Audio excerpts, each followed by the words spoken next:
tanto, pues nosotros vamos a analizarlo y estudiarlo, ¿no? Como un mecanismo, ¿no? Eh, de autodefensa, ¿no?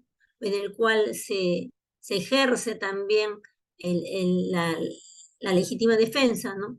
Y el ejercicio de la justicia por mano propia a través de la acción directa, ¿no?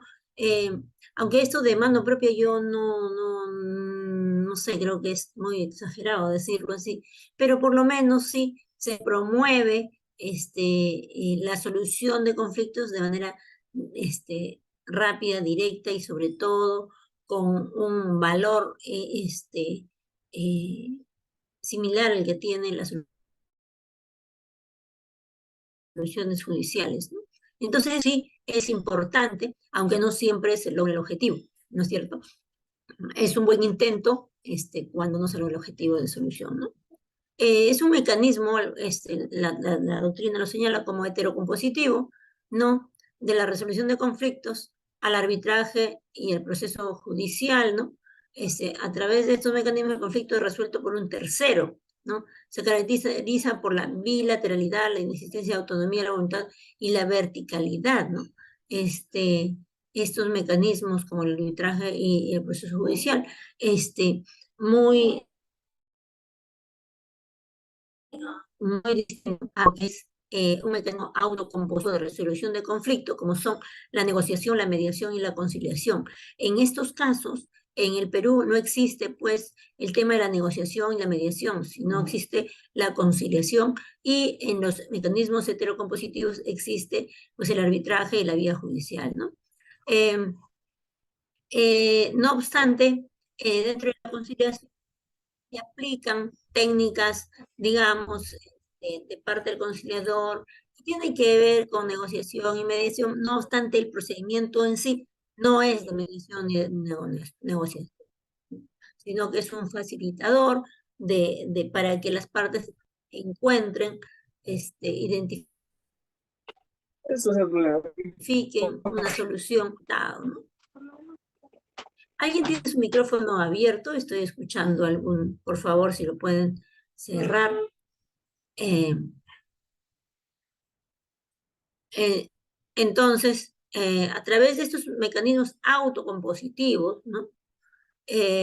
Las partes, ¿no? Buscan la solución del conflicto por sí mismas, ¿no? Y generalmente hay dos partes, ¿no? La solicitante y el invitado, ¿no? En este caso, por eso es que señala que los mecanismos autocompositivos se caracterizan por la bilateralidad, ¿no? Y la autonomía de voluntad y la horizontalidad. La voluntad, ¿no? Voluntad de ambas partes. Lo que se promueve es que voluntariamente ambas partes lleguen a un acuerdo, a una solución, y horizontalmente porque se conversa, se entabla una comunicación en el mismo nivel, ¿no? Y esa es la forma en la que el conciliador aplica técnicas, estrategias, etcétera, para que eh, se establezca una comunicación desde la horizontalidad, ¿no?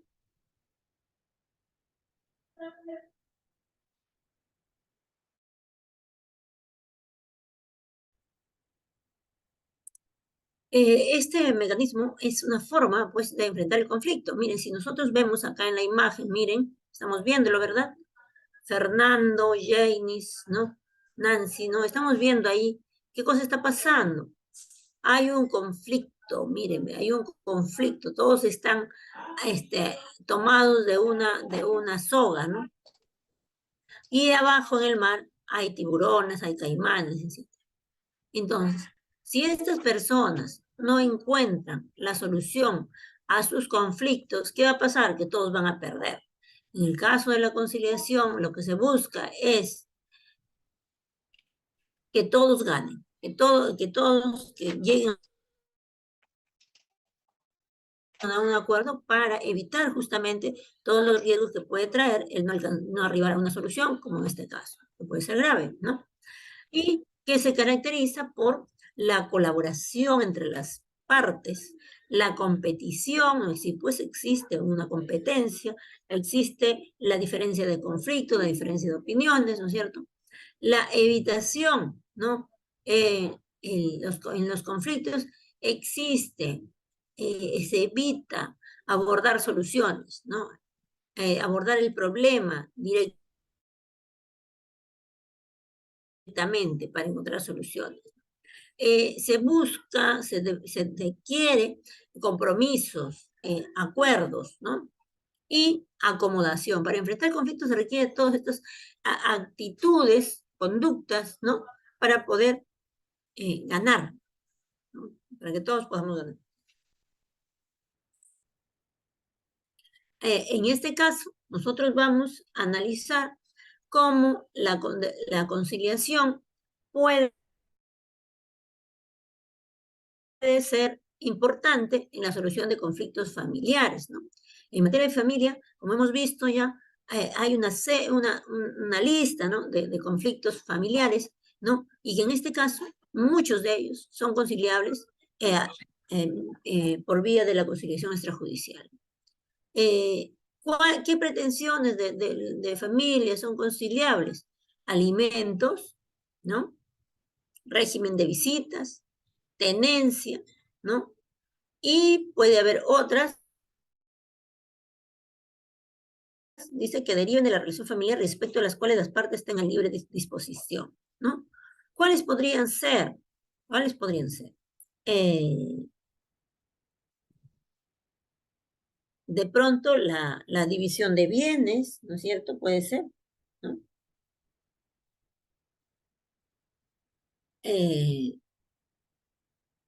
¿No? Y en este caso, cuando siempre, ¿no? Cuando hay niños o hijos, en este caso, en el tema de familia, el conciliador, cualquier operador, ¿no? Debe promover una solución, en este caso el conciliador, teniendo en cuenta el principio del interés superior del niño, ¿no? Muchas veces, por ejemplo, en una conciliación de alimentos, digamos, la parte invitada, ¿no? La que no solicita alimentos, sino la que debe dar alimentos, propone, digamos, una pensión de 200 soles, de 100 soles, ¿no?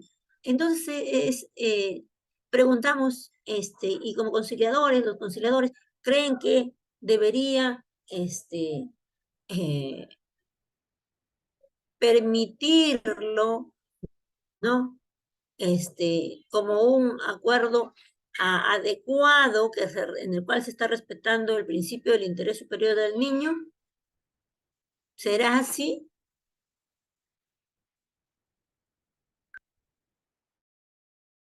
¿No? No, ¿verdad? Sin embargo, muchas veces sucede y se ve acuerdos conciliatorios con semejantes cifras, ¿no? Entonces, ¿quién vive pues con 200 soles y menos un niño, ¿no? En el colegio nomás sea, si vamos a suponer que fuera estatal, no privado, mínimo en estatal igual hay gastos que hacer como colaboraciones, todo lo que hay en los estatales que no son los del privado, pero que requieren, que no son tan grandes, pero que finalmente ascienden a determinadas sumas, que puede ser 50 soles mensual, por decirlo, ¿no? Por decirlo, un monto X. Entonces, 50 o 70 soles mensual. Entonces, 200 soles menos 70, 230. Digamos, 30 soles, ¿para qué te puede servir, no? Eh,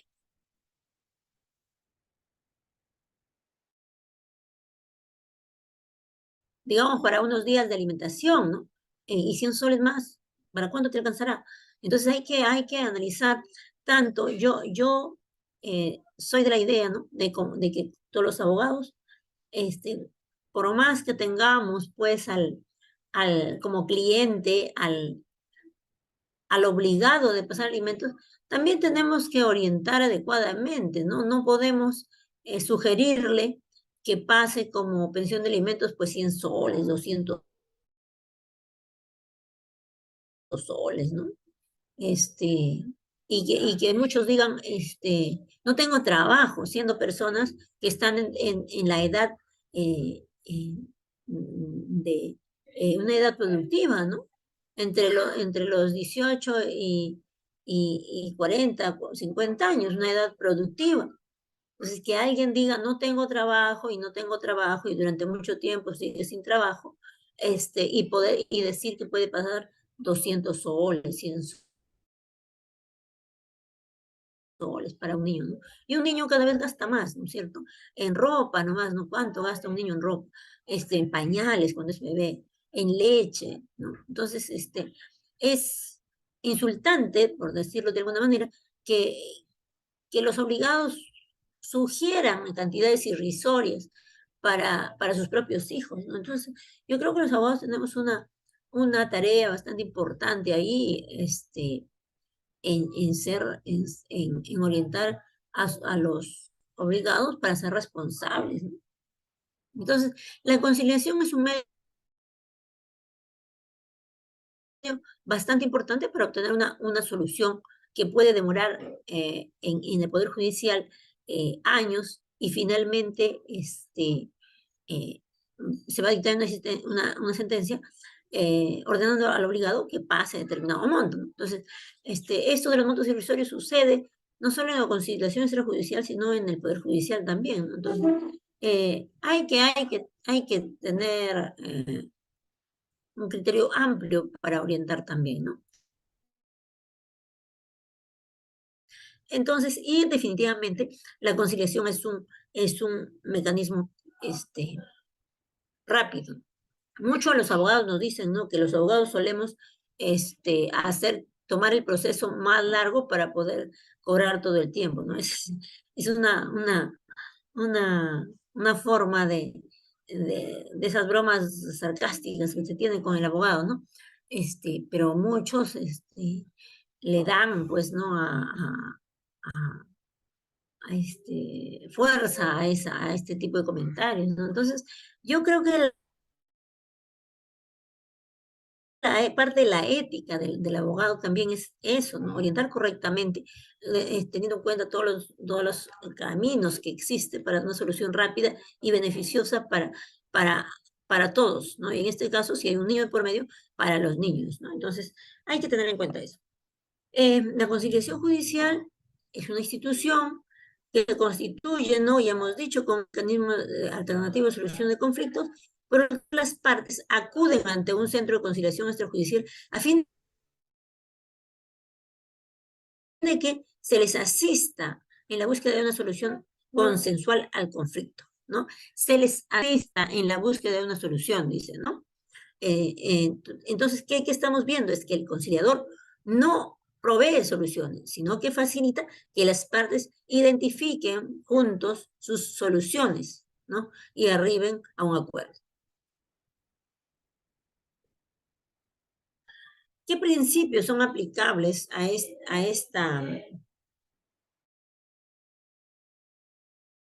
este mecanismo, ¿no? Esta figura de la conciliación?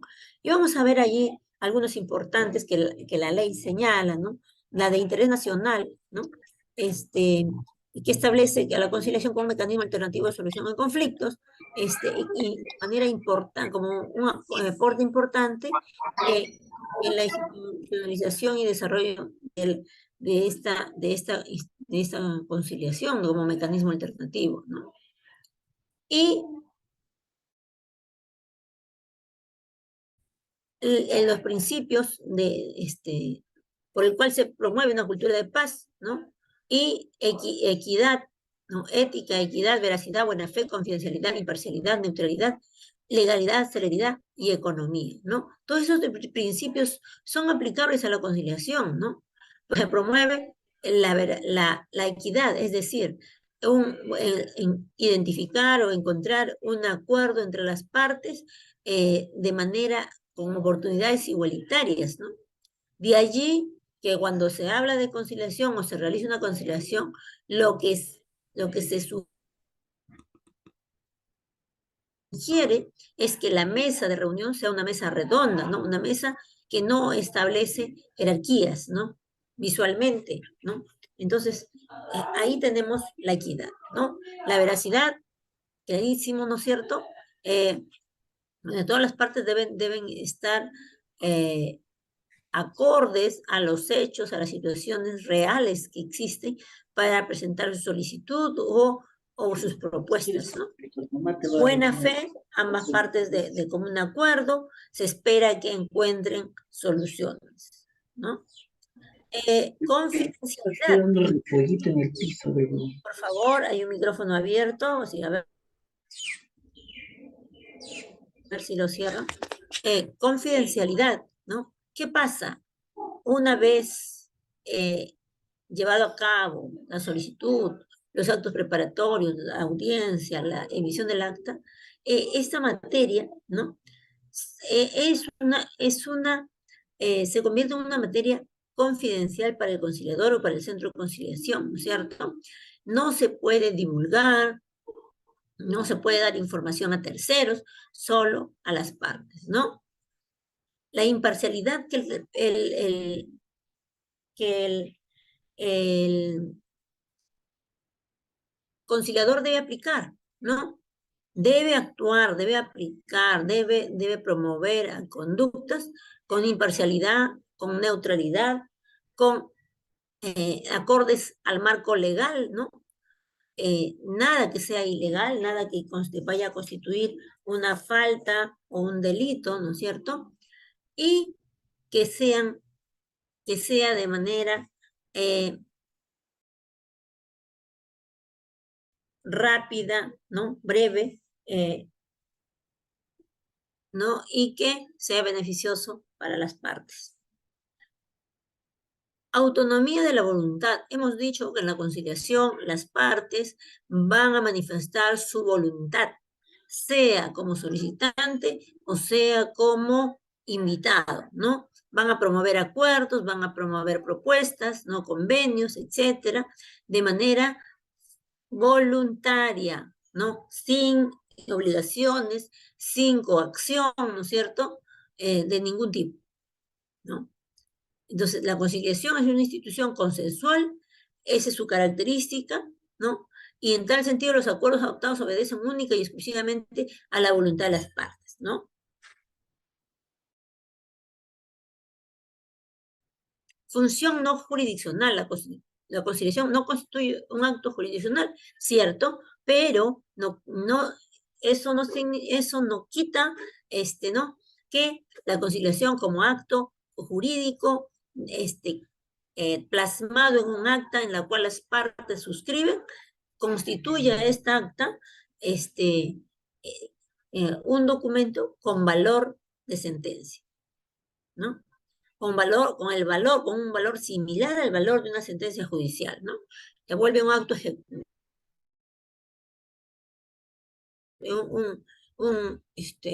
documento de ejecución, ¿no? ¿Qué características tiene la conciliación? ¿No? A través de la conciliación, el rol del tercero, en este caso el conciliador, es activo, ¿no? Él no está mirando, él no está esperando que las partes por sí solas encuentren la solución, no, sino que él facilita el diálogo entre las partes, ¿no? Y para eso el conciliador se prepara, ¿no? Eh,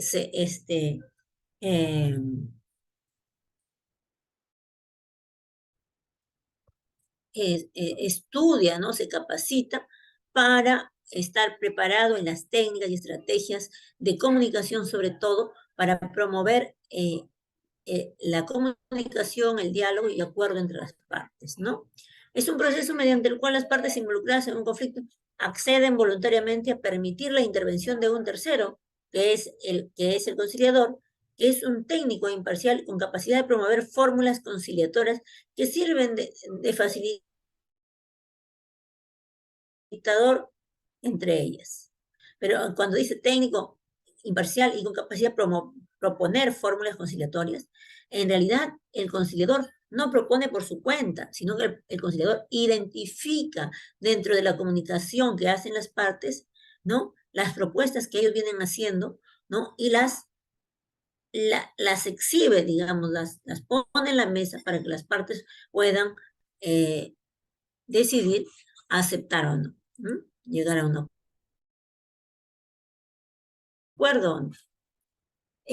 Diferencias entre la conciliación y el proceso judicial. Hemos dicho que la conciliación definitivamente es más conveniente, ¿no? Más beneficioso, ¿no? Y aquí vemos las diferencias, ¿no? ¿Qué pasa en la conciliación, ¿no?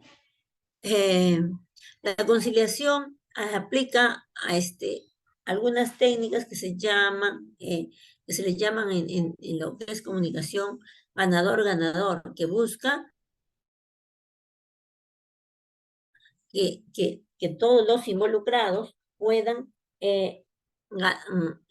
tener beneficios, como es llegar a arribar a un acuerdo. Ambos van a ser beneficiados en diferentes aspectos, ¿no?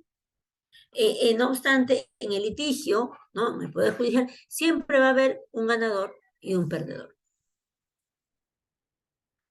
Es voluntaria la Constitución, ¿no? Entre tanto, el litigio es coactivo, ¿no?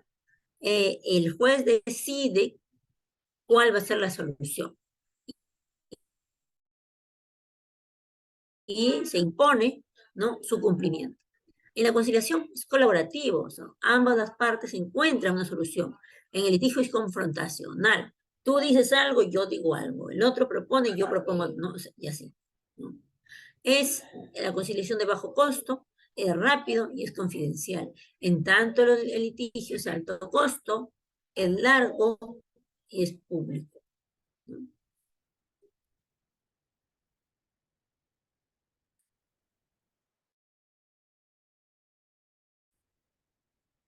El, la conciliación definitivamente es un acto jurídico, ¿no? Ya hemos hablado en clases anteriores de qué es el acto jurídico, ¿no es cierto? ¿Qué requiere? Requiere 5 elementos. Entonces, esos elementos los debe cumplir la conciliación para su validez, ¿no? Requiere la asistencia de un tercero que no propone ni toma soluciones, sino que facilita la comunicación para buscar el acuerdo. Es un mecanismo de resolución de conflictos. Existe oralidad e inmediatez, ¿no? Y de manera rápida se encuentran las soluciones o decisiones, ¿no? Es informal, ¿no? En cualquier momento puedo solicitar la aplicación de este mecanismo.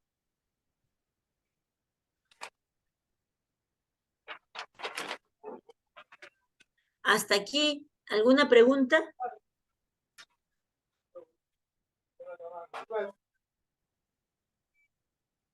Elis, Marley, José, Víctor. ¿Quién más está? Fernando, Nancy, James. ¿Hay alguna pregunta hasta aquí?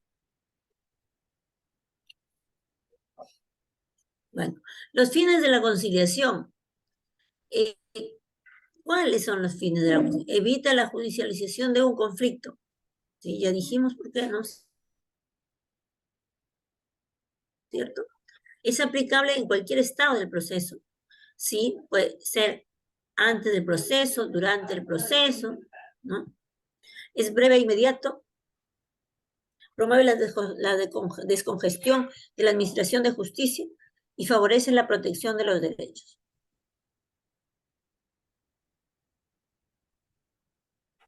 ¿Cuántas clases de conciliación hay? ¿No? Hay la preprocesal, que es antes de acudir al Poder Judicial, la intraprocesal, que se da dentro de los procesos judiciales, y extraprocesos, ¿no?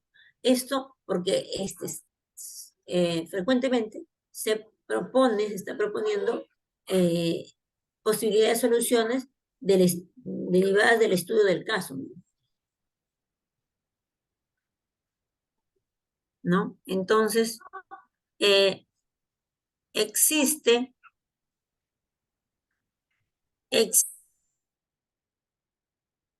existe estas oportunidades, ¿no? para aplicar la conciliación, ¿no? Preprocesal, intraprocesal y postprocesal para la ejecutabilidad de la sentencia, ¿no es cierto? ¿Quiénes pueden ser parte en la conciliación? ¿Quiénes pueden ser parte en la conciliación?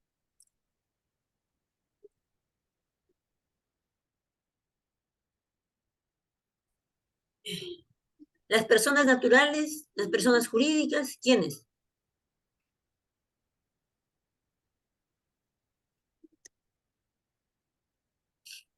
¿Quiénes pueden ser parte de la conciliación?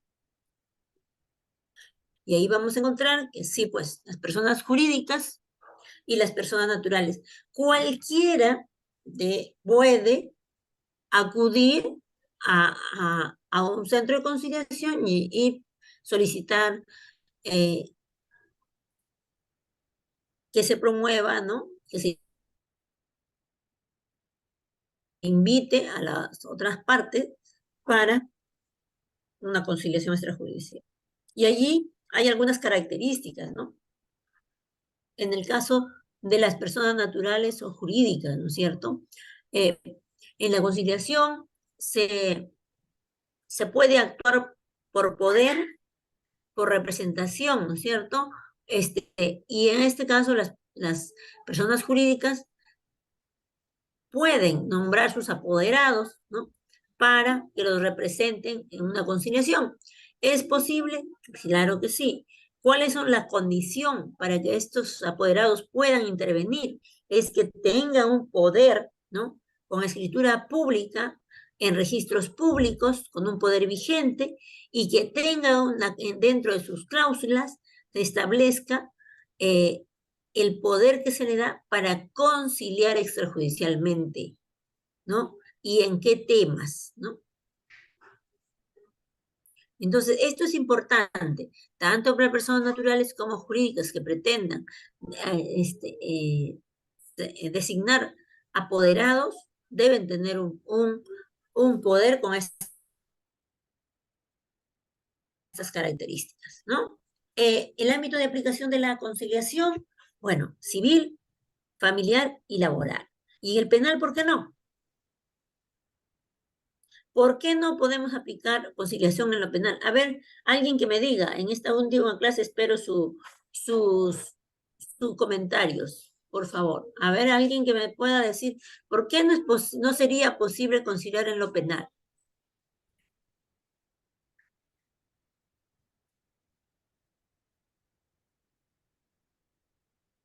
A ver, Porque ya hay un delito, ya sería un delito.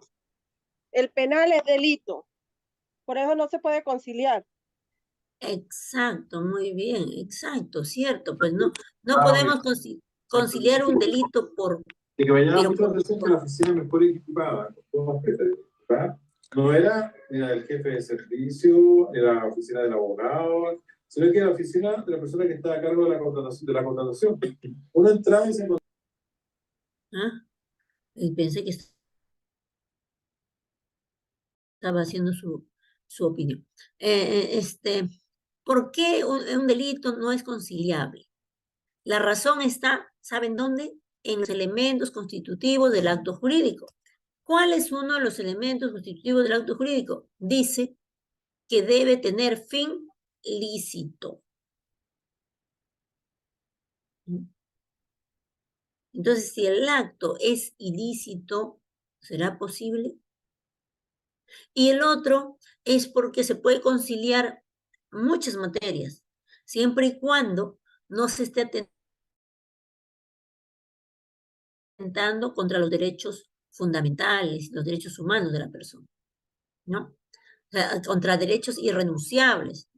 Por ejemplo, si alguien atentó contra la vida, ¿no?, de la otra persona y viene a promover una conciliación para que haya un arreglo, para que este señor no sea procesado y no vaya a la cárcel, ¿será posible?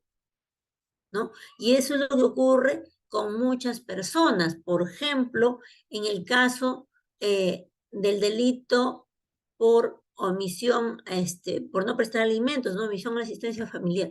¿Qué hacen cuando los procesados ya se ven a puertas de ser sentenciados, ¿no? Les dan plazo para pagar, ¿no? Para pagar lo que deben, ¿no? Les dan plazo para pagar lo que deben, y en caso contrario no lo cumplan, pues va a haber una sentencia para pena efectiva. Entonces, cuando están en ese momento, buscan que la parte demandante, ¿no? A pesar que la madre es la representante de sus hijos, haga un acuerdo extrajudicial aceptando el prorrateo en cuotas muy extensas, cosa que el juzgado no acepta, ¿no es cierto? Para evitar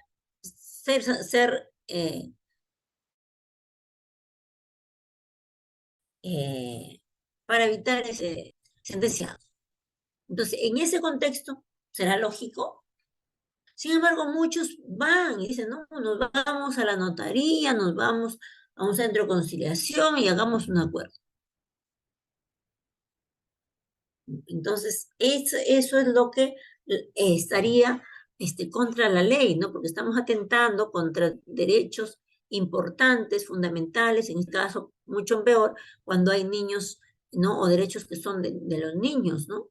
Que es el derecho a los alimentos, y hay un incumplimiento, ¿no? Entonces, hay personas que dejan de pasar alimentos, no 1, no 2 meses, sino años, y cuando les denuncia, demanda, ahí les da un ataque, ¿no? Y la mala es la mamá, pues, ¿no? La que demanda alimentos, ¿no? Porque pide, ¿no? Lo que deben dar para sus hijos, ¿no? Entonces, en la conciliación no es posible arribar a acuerdos cuando las materias tienen que ver con delitos, ¿no? ¿Qué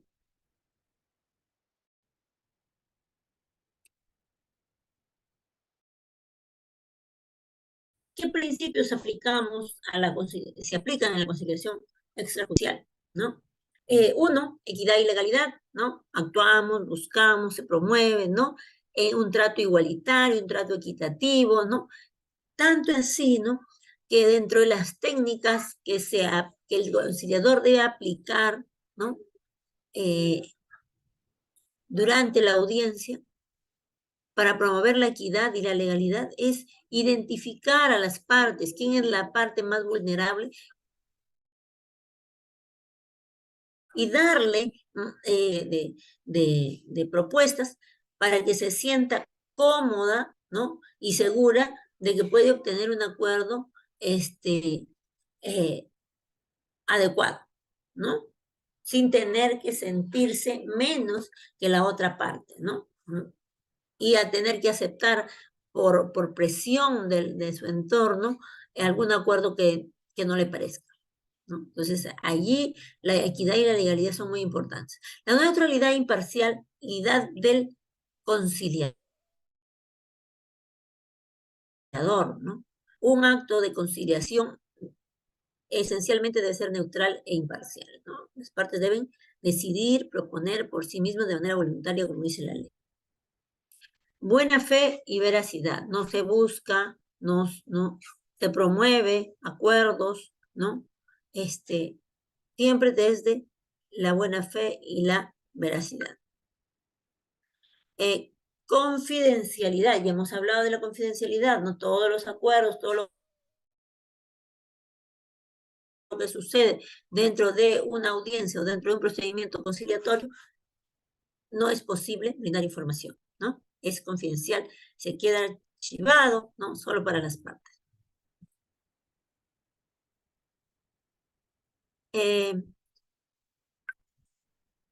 Voluntariedad, ¿no? Hemos hablado de esta característica importante dentro de la conciliación. Ambas partes deben manifestar voluntades, ¿no? Ambas partes. Ahora, no, cuando dice voluntariedad, cuando se dice que ambas partes deben manifestar voluntad, no significa pues que uno de ellos propone soluciones y el otro acepta, todo lo que le digan, ¿no? Eso no es así, ¿no? Es de ese tipo de voluntad, no se espera, no debe existir, ¿no? Sino que es una voluntad donde debe haber manifestación espontánea, libre, consciente, conforme lo requiere un acto jurídico, ¿no? Un elemento importante del acto jurídico es la manifestación de voluntad, que debe estar incorporada de libertad, de decisión consciente, de conciencia, de capacidad, ¿no? La capacidad jurídica, ¿no? Para poder decidir un acuerdo válido jurídicamente, ¿no? Bueno, y la celeridad de la economía, no, creo que allí no hay mucho que decir, porque ya hemos dicho antes que este mecanismo es de bajo costo y es muy beneficioso, ¿no es cierto? Bajo costo económico también, ¿no? ¿Cuánto cuesta una conciliación? 300, 400, 500 soles, ¿no? ¿Cuánto cuesta un proceso judicial? ¿No? Los 500 soles que alcanzan para comenzar, no más, ¿no? Y a la larga vas a gastar muchísimo más que 500 soles, ¿no? Entonces, sí es muy beneficioso, ¿no? Y rápido, porque se puede obtener una conciliación hasta en 30 días como máximo, ¿no? Porque la norma dice que la audiencia puede realizarse dentro de los 30 días, ¿no? Dentro de, o sea, una audiencia puede durar de 3, 4 sesiones, ¿no? Esa es una audiencia. Y esas sesiones deben darse dentro de los 30 días. No puede pasar. Entonces, imagínense encontrarle solución a un proceso, a un caso, en 30 días, es un éxito total. Bueno, ya hemos hablado de la confidencialidad de cierta manera. Sin embargo, esta característica, este principio, tiene que ver con guardar reserva de todo lo sostenido o propuesto por las partes. No se aplica en caso de comisión de delitos. Perdón. ¿No? Entonces, ¿por qué dice no se aplica en caso de comisión de delitos? Porque si el conciliador identifica que en el transcurso, la invitación, todo el procedimiento conciliatorio, se detecta algún indicio, sospecha, manifestación de una comisión de delitos, no solo se lo adviertes a las partes, ¿no? Sino que tenemos la obligación de poner en conocimiento de las autoridades competentes, ¿no? Dependiendo de qué tipo de delito estamos hablando, ¿no? Y esto es aplicable, esta última parte es aplicable a los operadores en general, ¿no? Cuando hay comisión de delitos, hasta un psicólogo, un terapeuta tiene la obligación de poner en conocimiento a las autoridades, ¿no? Hay amenazas, ¿no? Hay violencia de pronto en plena audiencia, hay violencia familiar, hay violencia contra la mujer, ¿no? ¿Qué hacemos? ¿Qué pasa? ¿No? Somos abogados de las partes, somos conciliadores, ¿no? Informar a las partes sobre la información que es confidencial a efectos de que éstas tengan toda la información que contribuya a la toma de acuerdos. Hay personas, ¿no? Que no quieren que sus temas, casos, sus materias sean motivo de que muchas personas lo conozcan, ¿no? O no quieren hablar, no quieren expresarse, ¿no? Entonces es bueno saber, ¿no? Informarles a los usuarios, a tu cliente como abogado, de que la conciliación es un mecanismo confidencial, ¿no? O sea, que todo lo que suceda allí, ahí va a quedar, ¿no? Ahí debe quedar. No va a salir de de esa sala, ¿no? Llevar un procedimiento transparente donde las partes conozcan las decisiones, estén de acuerdo. El conciliador debe informar, debe advertir al inicio, ¿no? En su discurso de apertura, ¿no? Debe informar a las partes las reglas con las que se juega, con las que se trabaja la conciliación, la equidad, la legalidad, la advertencia de comisión de delito, la confidencialidad, ¿no? Las características de esta confidencialidad, ¿no? Y la posibilidad de que puedan proponer con libertad, ¿no? Y dialogar para encontrar soluciones. Hay personas que no pueden conversar, ¿no? No pueden comunicarse entre sí solas, siempre terminan discutiendo o peleando, ¿no? Entonces, el conciliador tiene una tarea de promover que estas personas logren comunicarse, ¿no? Entonces, es una tarea bastante importante, ¿no?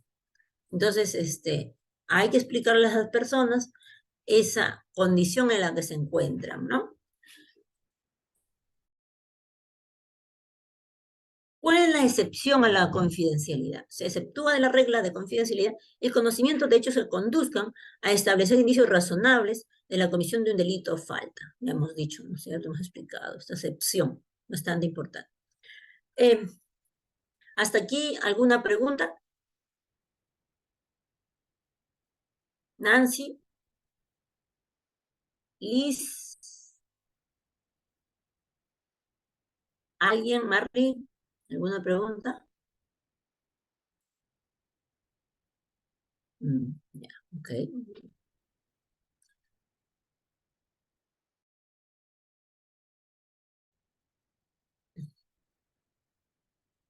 Ya. Entonces, vamos a ver ahora cuál es el perfil del conciliador, qué se requiere para ser conciliador o en todo caso, cuál es qué nosotros esperamos de un conciliador como abogados cuando vamos asistiendo a nuestros clientes, ¿no es cierto? El conciliador debe entender, ¿no? Los intereses de las partes, rompiendo el juego de posiciones. ¿Qué significa?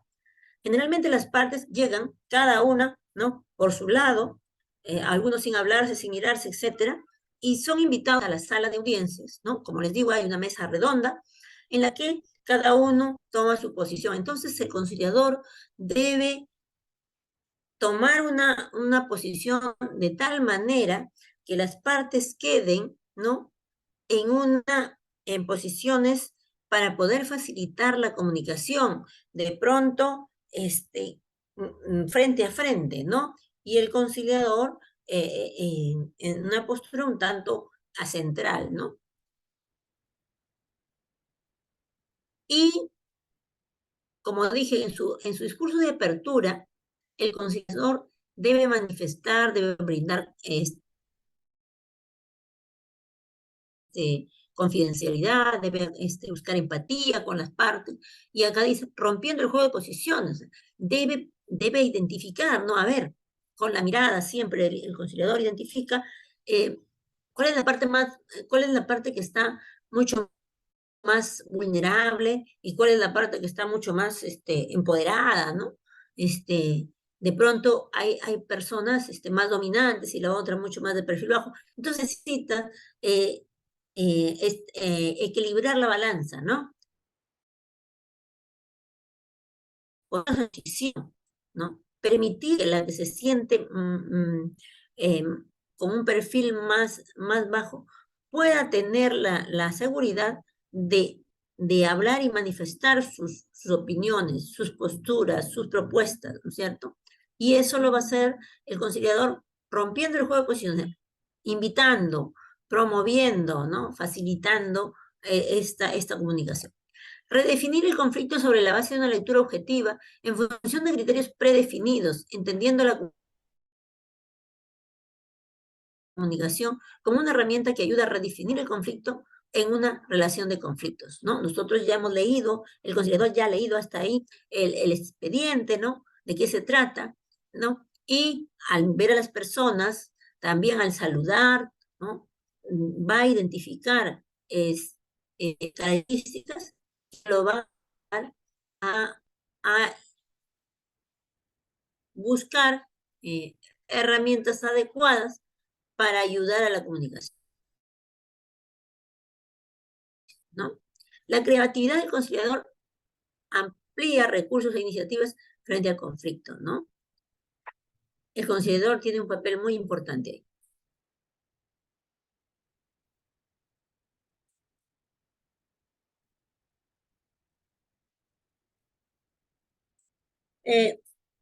Actitud del conciliador. ¿Cuál debe ser esa actitud del conciliador? Debe llevar a las partes al futuro y a dejar el pasado, buscar el manejo del poder, ¿no? ¿Qué es lo que les digo? Vamos a equilibrar la balanza, ¿no? ¿Quién se siente más fuerte? ¿Quién viene con mucha fuerza, ¿no? Y quién viene muy de perfil bajo. Entonces, el conciliador tiene allí que buscar cómo darle presencia al que viene con perfil bajo y cómo nivelar al que tiene, está sobre expuesto, ¿no? Y, claro, las soluciones se van a buscar hacia el futuro, no hacia el pasado, ¿no? Buscar cambiar en el inconsciente de las partes el concepto de problema por el de solución, ¿no? Buscamos, vengo a dejar aquí, a manifestar mi problema y no busco soluciones, ¿no? El conciliador debe promover la búsqueda de soluciones, actuar con imparcialidad, neutralidad, involucrar a ambas partes, ¿no?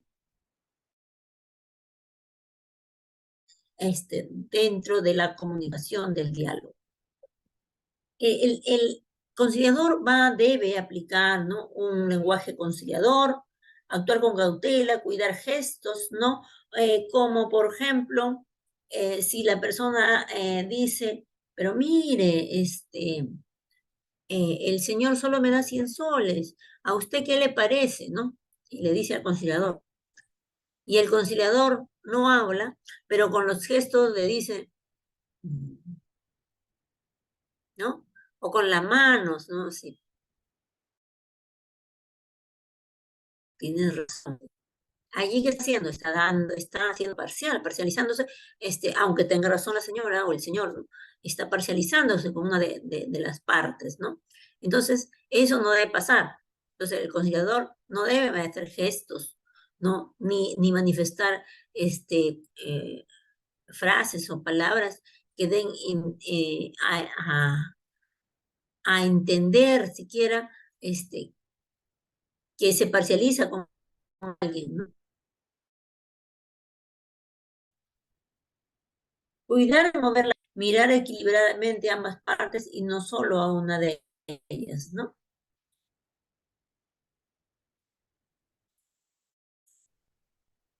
Del conflicto, reflexivas, hablar el mismo lenguaje de las partes, ¿no? De pronto viene una persona muy instruida y la otra parte, ¿no? Y que su lenguaje es bastante sencillo, ¿no? Entonces, de pronto, el conciliador puede actuar con cierto desdén, rechazo indirecto hacia la persona más sencilla o hacia la otra parte, ¿no? Entonces, no debe suceder eso, con el conciliador no debe suceder eso, sino y por otro lado, puede que la persona sencilla no entienda, ¿no? A veces hablamos palabras técnicas, ¿no? Que las personas no entienden. Entonces hay que identificar si está entendiendo, hay que preguntar, hay que repreguntar, hay que parafrasear, ¿no? De tal forma de que finalmente todos entiendan de qué se está hablando, ¿no? Y puedan tomar decisiones, ¿no? Nos pasó alguna vez, no en una conciliación, sí en una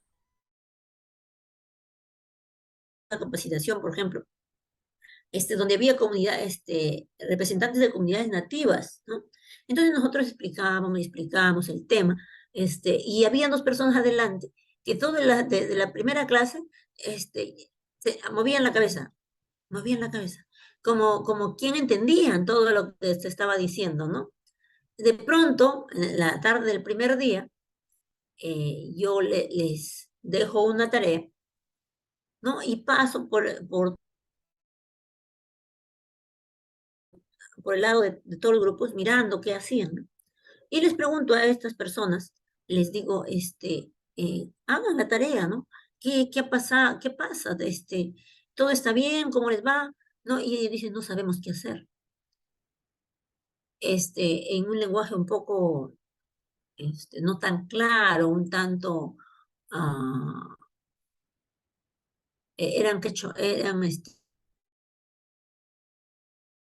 de quechua hablantes, ¿no? Entonces, hablaban un tanto, quechua y castellano, ¿no? Entonces, yo les digo, ¿has entendido? O sea, le hago varias preguntas y luego le digo, ¿has entendido la clase que hemos estado hablando? Y ellos dicen, no. Pero le digo, yo te he visto todo el tiempo haciendo gestos de que, como que entendieras. No entiendo. ¿Qué no entiendes? Es que no entiendo lo que habla, o sea, las palabras, porque nosotros hablamos quechua. Y busqué a alguien del grupo que hablaba quechua y le digo, ¿puedes explicarle y preguntarle qué cosa necesita?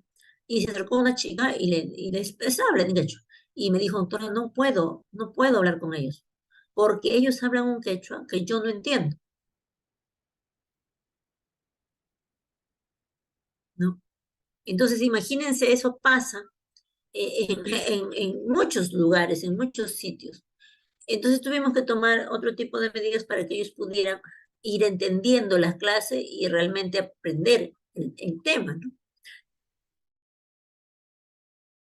Entonces lo mismo puede ocurrir en una conciliación, que las partes o son quechohablantes o son de otro origen étnico que no entienden lo que estamos diciendo o lo que se está tratando en la reunión, o hablan otro idioma, son extranjeros, qué sé yo, y igual, ¿no? Entonces, hay que identificar el momento, ¿no? Eh, a- este,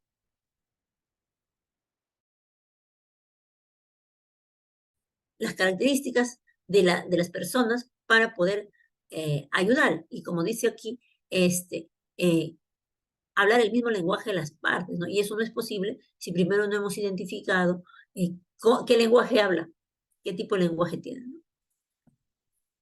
Eh, Identificar y sugerir los puntos de acuerdo. ¿Y de dónde nosotros identificamos y sugerimos puntos de acuerdo? O sea, no solamente es el conciliador no propone por su cuenta, por si acaso. El conciliador debe eh, identificar de lo que las partes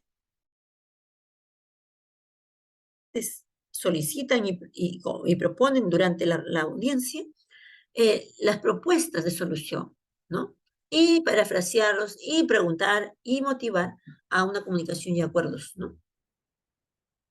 Eh, Crear un clima de confianza con las partes. Hemos dicho que el conciliador debe buscar ser empático, ¿no? Debe promover la comunicación horizontal todo el tiempo, ¿no? De brindar la confianza necesaria para que las partes puedan manifestar sus propuestas con libertad, ¿no? Eh, Otra de las actitudes del conciliador, ¿no? Es la paciencia, ser paciente, permitir a las partes que concluyan de expresar sus ideas, ¿no? A veces el conciliador va a estar apurado, ¿no? No, eso no debe pasar.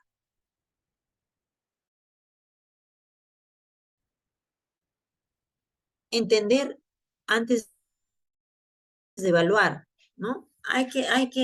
Si no, le hemos escuchado que están hablando y no hemos entendido, hay que preguntar, hay que repreguntar hasta que ellos puedan dejarse entender y entre ellos y también nosotros para poder identificar la propuesta que ellos sugieren, ¿no? Concentrarse, nada debe distraerlo para escuchar, tomar apuntes y entender las partes. ¿Cuál es el rol del conciliador?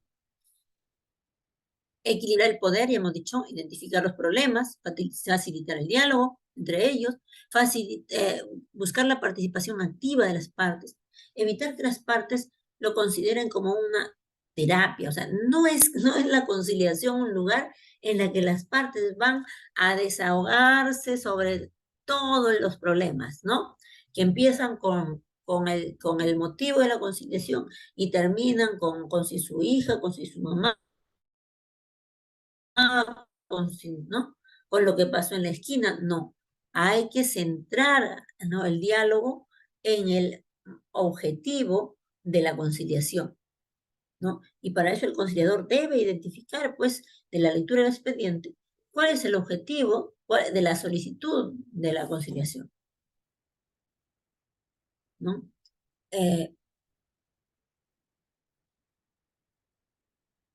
Permite la interdisciplinariedad. ¿Qué significa? Que si como conciliadores necesitamos traer, invitar o proponer especialistas para que las partes puedan encontrar soluciones, se puede hacer. No lo he visto frecuentemente, pero es posible hacer, ¿no? Vamos a ilustrar a las partes, ¿no? Hay que ilustrarlo, o sea, vamos a invitar a un especialista para que ellos expliquen y las partes puedan entender de qué materia están tratando, ¿no? Estrategias en la conciliación: definir el problema, identificar el problema, definir los tiempos, ¿no? Sintetizar, ¿no? Resumir las propuestas, resumir lo que se propone, ¿no? Resumir el problema, ¿no?, lo solicitado.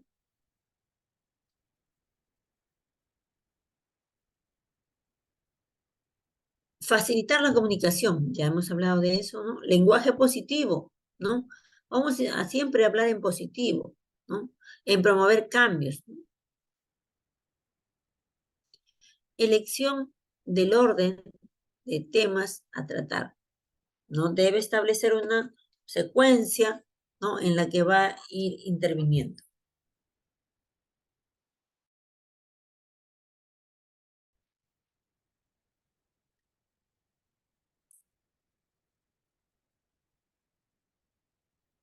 Bueno, el perfil del conciliador debe contar con habilidades personales e intelectuales fundamentales para que pueda desarrollarse como tal y cumpla eficientemente sus funciones.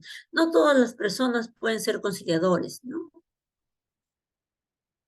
Debe tener una buena autoestima, autocontrol, flexibilidad, capacidad de escuchar, capacidad de comunicarse, ser empático, ser sociable, tener sensibilidad social, imparcialidad, paciencia, respeto y ser creativo.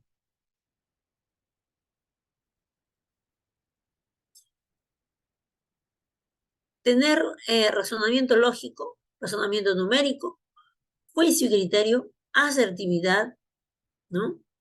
Decir las cosas oportunamente, ¿no? Creatividad, sentido común, capacidad de redacción y capacidad de comprensión. Entonces son algunas características del perfil del conciliador, ¿no? Bueno, voy a pedirles una pausa momentito, por favor, ¿sí? Y volvemos, ¿les parece? En unos minutos.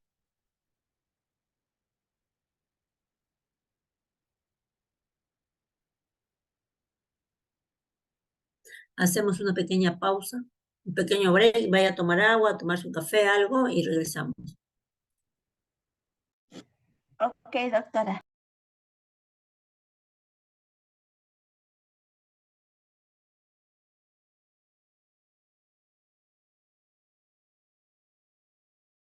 A continuar con nuestro tema.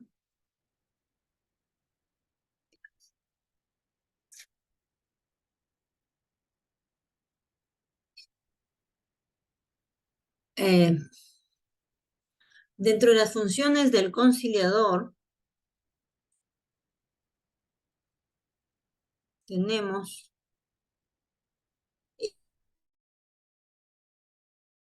el que va a propiciar el proceso de comunicación. Como ya hemos dicho, desde el inicio, desde su discurso de apertura, ¿no? Debe propiciar la comunicación. Todo el entorno de la conciliación tiene en esencia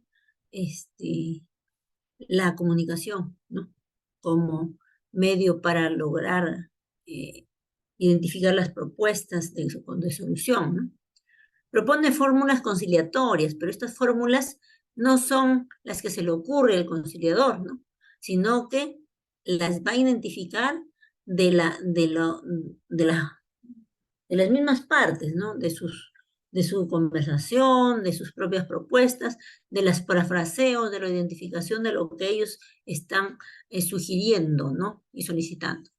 Ayuda a las partes a tomar una decisión y suscribir un acuerdo, ¿no? ¿Cómo lo va a ayudar? No es que él, como dijimos, él propone la solución que quiera y luego induce, ¿no?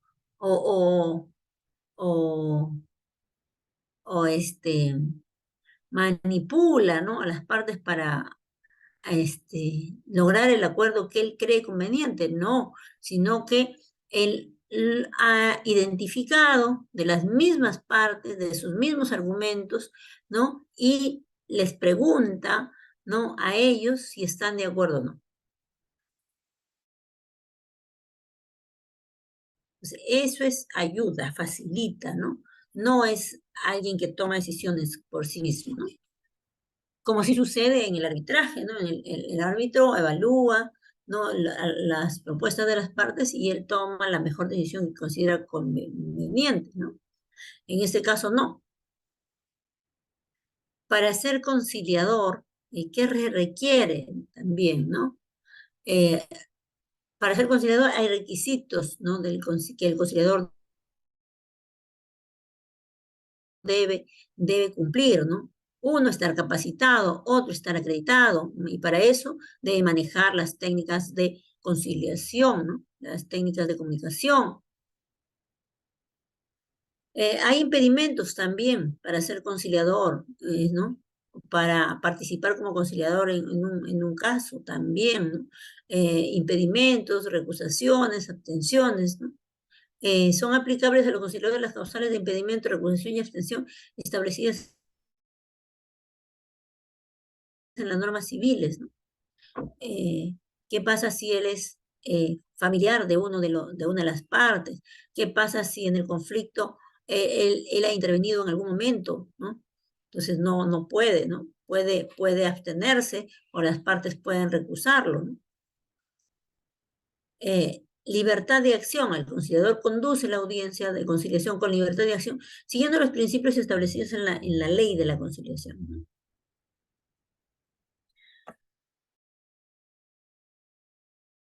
Libertad en la medida que cumple los objetivos que la ley señala, ¿no?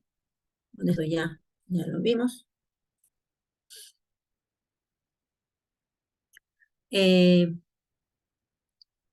Eso también hemos visto más anteriormente.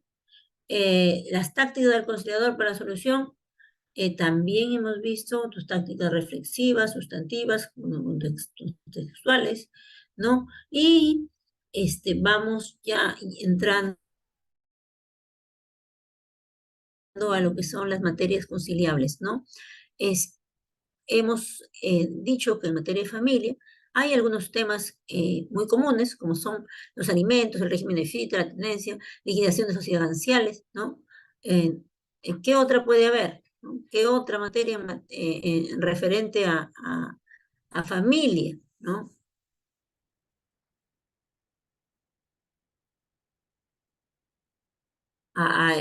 ¿Podría haber alguna más? De repente, de pronto sí, ¿no es cierto? Habrá que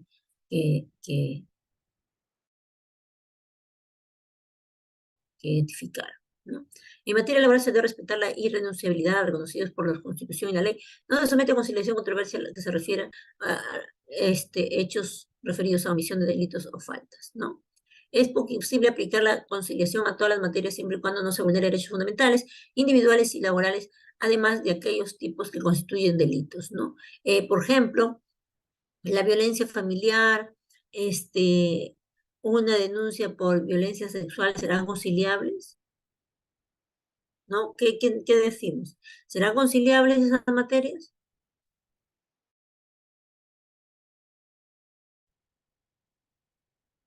¿Alguna opinión?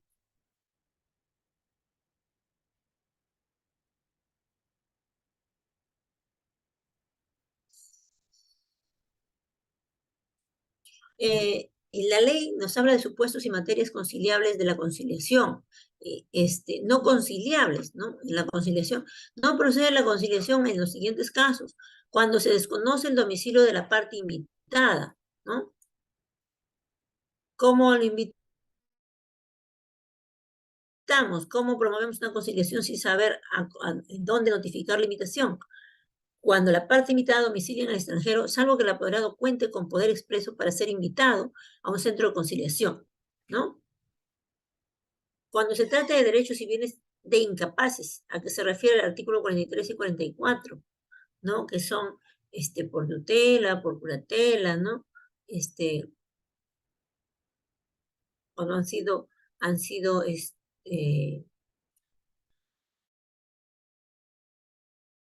tienen características que les impiden manifestar su voluntad por sí mismos, convirtiéndolos en incapaces, ¿no?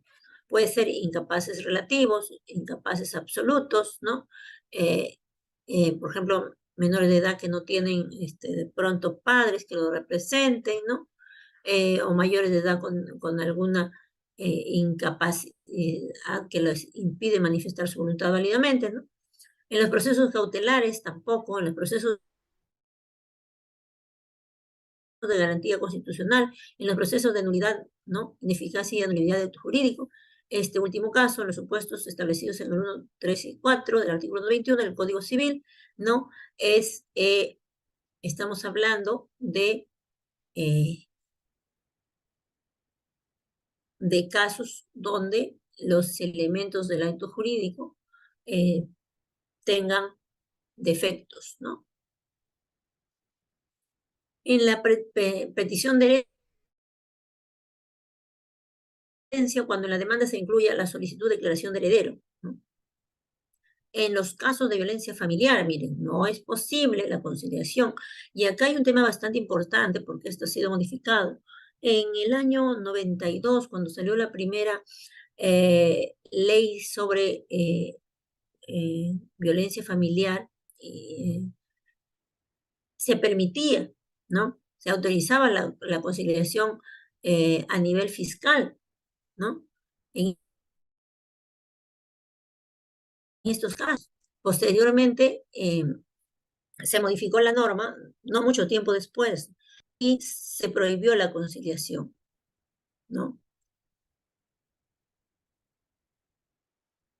Por obvias razones, ¿no? Era imposible, o sea, la conciliación muchas veces llevaba a que el agresor, aplicando, por ejemplo, el principio de oportunidad a nivel fiscal, decía, bueno, te voy a pagar 200 soles por los daños de la violencia, ¿no?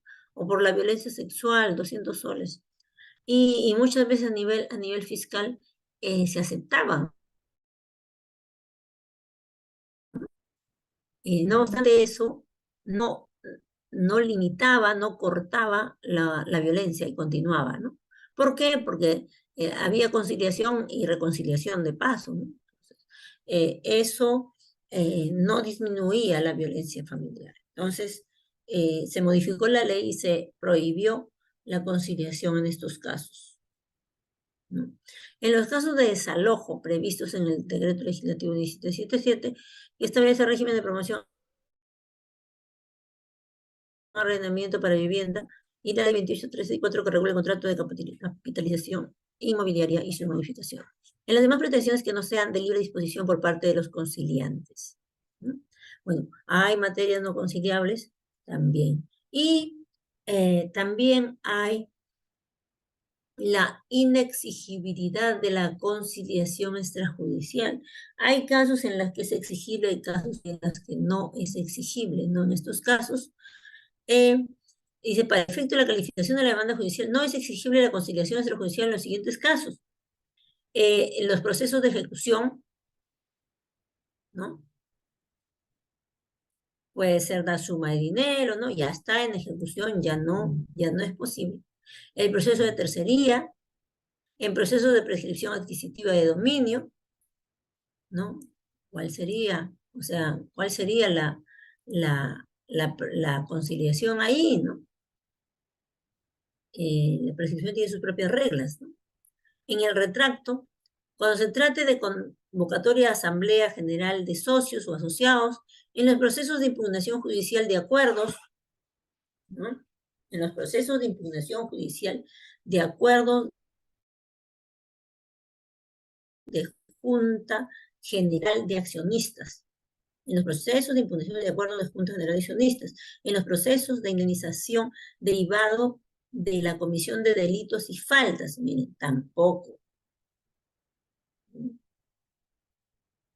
En los procesos contenciosos administrativos, tampoco, ¿no?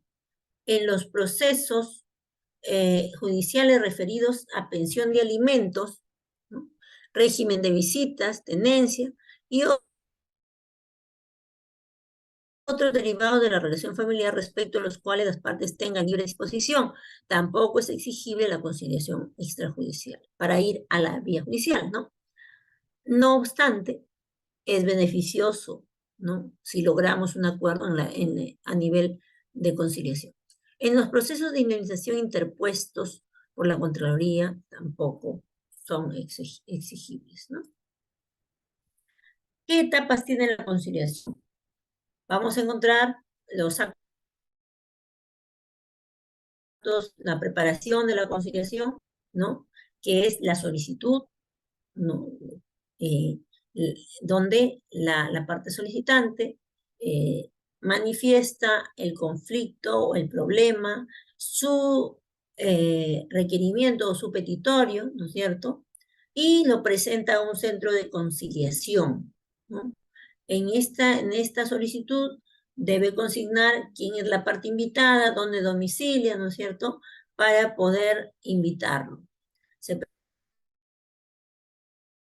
presenta al centro de conciliación, el centro de conciliación va a invitarlos a una audiencia, ¿no?, donde las partes deben manifestar los hechos, ¿no?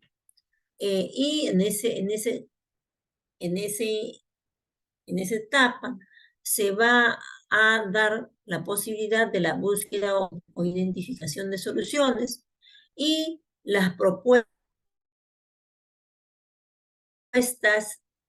del conciliador para promover la negociación, ¿no?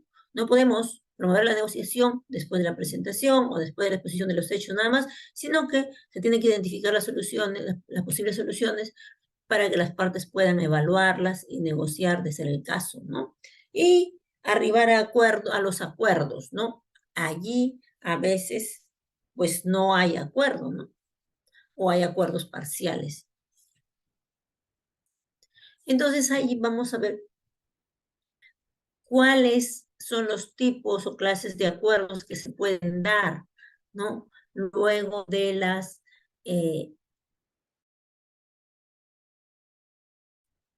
propuestas o identificación de soluciones, ¿cierto? Entonces, vamos a poder encontrar acuerdos totales, ¿no? La parte solicitante tenía 2 petitorios y resulta que llegaron a acuerdos en ambos puntos, ¿no? La falta de acuerdo en las partes. Tenía 2, 3 petitorios, ningún acuerdo fue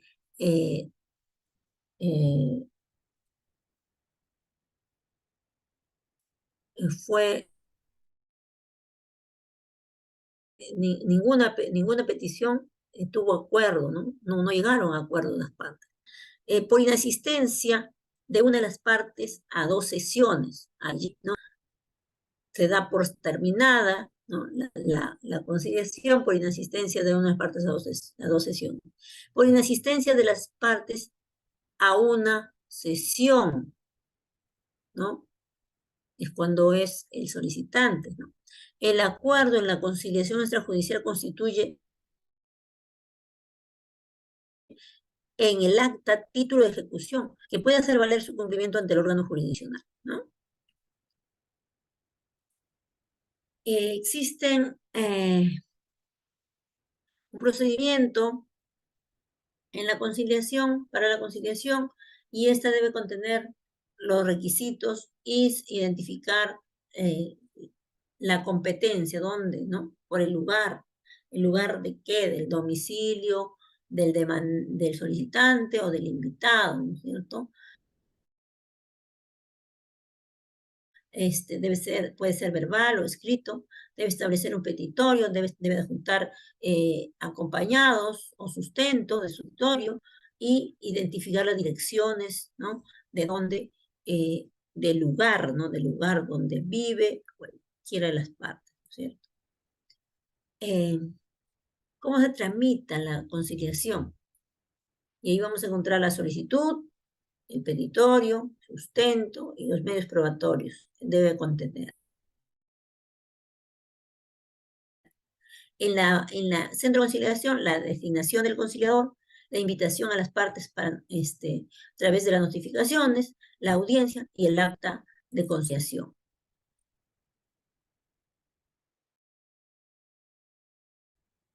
¿Y qué encontramos? ¿Qué va a suceder, no? Vamos a encontrar, como dije, el discurso o de apertura o de bienvenida, ¿no? En el cual el conciliador debe generar un clima de confianza, ya hemos hablado de eso, ¿no? Presentar a las partes, ¿no? Presentar resumidamente la solicitud, ¿no? de conciliación, definir la conciliación, establecer las ventajas, las reglas de la audiencia y realizar una audiencia en sesión privada. Las audiencias de conciliación no son públicas, son privadas, ¿no? Invocación las partes para proponer acuerdos, para abordar soluciones, ¿no? Para negociar, ¿no? Para buscar identificar lo más beneficioso para ambos y proponer los acuerdos, ¿no? Para las partes, identificando el qué, el cuándo, el cómo, el quién, dónde y con qué finalidad, ¿no? Ese es un acuerdo, debe responder a estas interrogantes.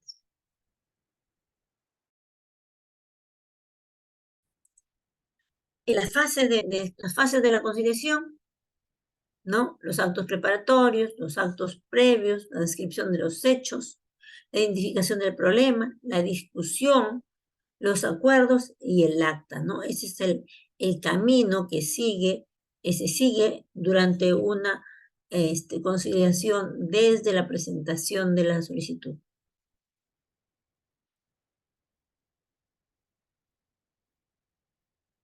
El conciliador, para identificar las propuestas, para incluso hacer un resumen de lo solicitado o de la contrapropuesta, del argumento de la parte invitada, debe aplicar algunas técnicas, como es el parafraseo, ¿no? Usted quiere decir tal cosa, ¿no? usted ha dicho tal o cual cosa, ¿no es cierto? ¿Está de acuerdo? Así es, ¿no? La escucha activa, ¿no? Cuando las personas hablan, las partes hablan, hay que escucharlo para poder identificar qué es lo que claramente quiere, ¿no? La capacidad de condensar, de resumir los argumentos de las partes, proponer lluvia de ideas, a ver, ¿cuál creen ustedes que es la solución? A ver, busquemos soluciones, ¿no? Dar, clarificar, eso se llama. ¿Usted ha querido decir esto? ¿No? Reflejar, ¿no? Si usted propone tal cosa, pasará esto, ¿no? Y resumir. Resumir lo que están diciendo. ¿Usted está queriendo decir tal cosa? ¿Esto ha dicho? ¿Está bien? Confírmemelo, ¿no? Por favor.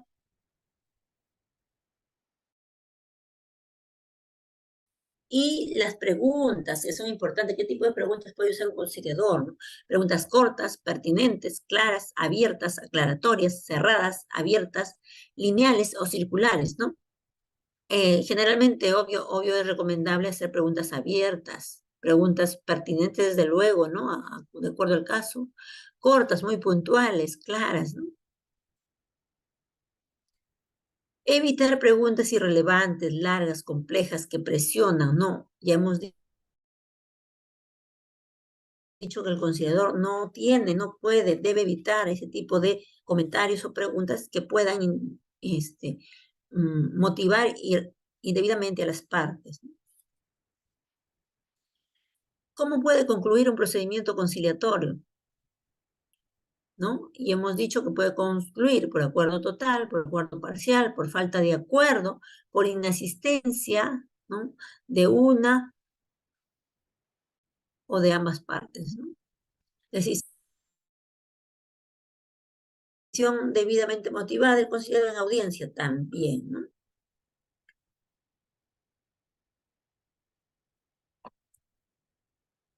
Ya hemos dicho cómo puede concluir. Acuerdo total, acuerdo parcial, falta de acuerdo, inasistencia de una de las partes, inasistencia de las dos partes, ¿no? Y finalmente, el acta. ¿Qué debe contener el acta de conciliación? El número, registro, número expediente, lugar y fecha, nombres, número, documento, domicilio de las partes, sus representantes, los testigos, si fuera el caso, ¿no? Y los hechos, ¿no? El acuerdo conciliatorio, si es total, si es parcial, ¿no? Las obligaciones a las que se comprometen, ¿no?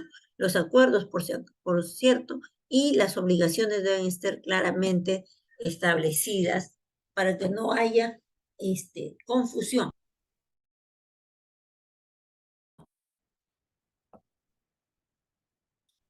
Mérito y ejecución del acta, ¿no? ¿Cuál es el valor del acta? Hemos dicho que esta acta tiene valor de ejecución, ¿no? Es un título ejecutivo. Los derechos, deberes y obligaciones ciertas, expresadas y exigibles que constan en dicha acta se ejecutan a través de un proceso único de ejecución.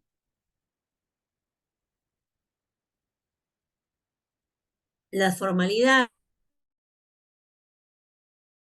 el acta debe tener firma la huella del conciliador, de las partes, de los representantes legales, ¿no? Las personas que no saben firmar deben poner su huella digital, nombre y firma del abogado del centro, ¿no? Y el acta en ningún caso debe ser, debe contener las propuestas o las posiciones de las partes respecto de estas, ¿no? Sino que debe establecer los acuerdos, debe aparecer.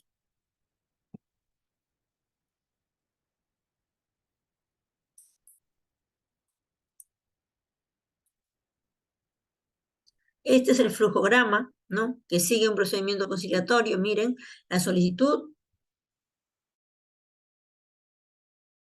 la designación al conciliador, el plazo para recusar al conciliador, la audiencia, ¿no? En tanto se da acá la citación, ¿no? La invitación a las partes, aquí está, la invitación para conciliar, la audiencia y el levantamiento del acta, ¿no? Esto es lo esencial en la conciliación. Entonces, hasta acá hemos terminado el tema. Yo no sé, he tratado de resumir, en realidad la conciliación es mucho más largo y tiene varias etapas, ¿no? Dependiendo también de si va a ser formación para conciliadores o en este caso ustedes que son estudiantes o abogados, ¿no? Para formación o utilidad como abogado, ¿no es cierto? Entonces, hemos tratado de identificar los puntos más importantes, ¿no? En este tema. Hasta aquí les agradecería alguna pregunta, que tengan alguna duda. Ya estamos terminando el tema y el curso también. Doctora, buenas noches. Sí, Nancy. La consulta, miren, hay actas de conciliación que, por ejemplo, se han llevado a cabo, pero que no se ejecutan. En ese caso, ¿qué se puede hacer? Yo he visto algunos actas de conciliación y la mamá no lo puede ejecutar porque dice que no se cumple, que no le quieren dar la pensión. En esos casos, ¿qué se puede hacer? Esa es mi consulta, doctora. Ok, gracias. Bueno, hemos dicho que las actas en sí mismas son un título ejecutivo, ¿no? Eso significa que puede pedirse su ejecución. Si se incumple el acta de la conciliación, ¿no? Porque el acta es como una sentencia. Si se está incumpliendo el acta, si se está incumpliendo una sentencia, ¿qué sigue? Hay que pedir la ejecución de la sentencia, en este caso la ejecución del acta de conciliación. Esto en la vía judicial, ¿no? Quizás estás hablando de temas de alimentos, ¿no es cierto? Llegan a un acuerdo, voy a pagar 200 soles o voy a pagar 800, 1000 soles al mes, pero después ya no quieren y no le pasa nada. Entonces, ¿qué pasó con mi acta de conciliación? ¿No?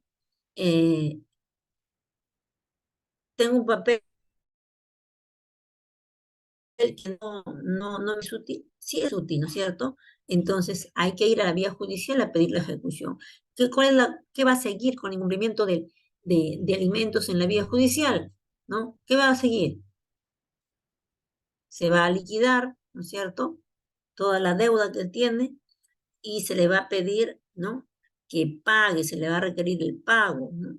De no pagar de manera insistente, se va a pasar a la vía penal, ¿no es cierto?, por omisión de asistencia familiar, ¿no?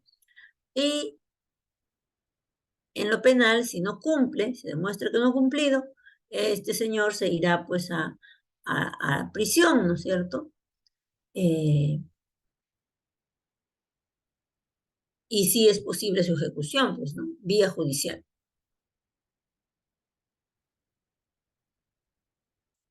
Muy bien, ¿alguna otra pregunta?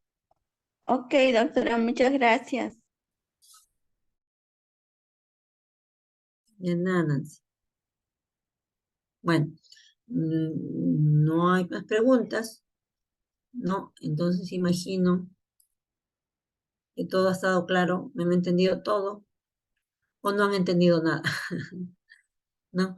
Entonces, bueno, ha sido un placer estar con ustedes durante estas clases. Espero que hayamos